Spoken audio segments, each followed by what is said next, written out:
We started about 2 years ago when we first went to New York to look at David Bowie's archive. A few years back he got all his material together and he had an archivist sort through it all and document it all, just like a museum really.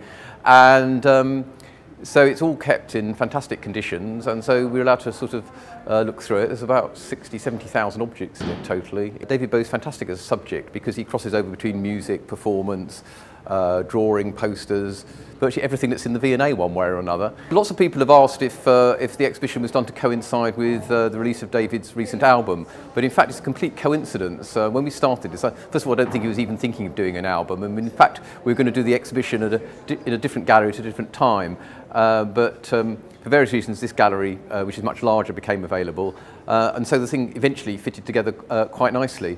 So one of the most famous costumes on display here is the Union Jack outfit designed by David Bowie with Alexander McQueen in 1996-97 for the Earthling album and the Earthling tour. Of course, Alexander McQueen is such a huge figure now in design that I think people automatically assume it was designed by him. But when David started working with him, he was a graduate fairly new out of college.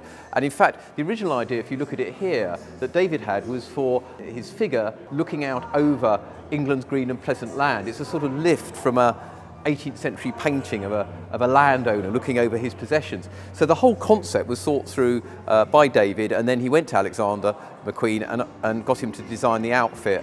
If we can't interest people in the main part of the exhibition, I hope everybody will come to the last bit, which is David Bowie performing.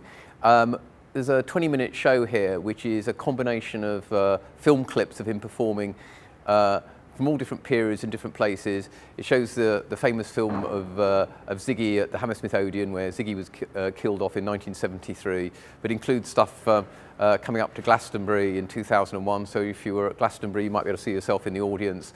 Well, David has not been to the exhibition. We very much hope David and Iman may visit us during the course, but we've got no news of that yet.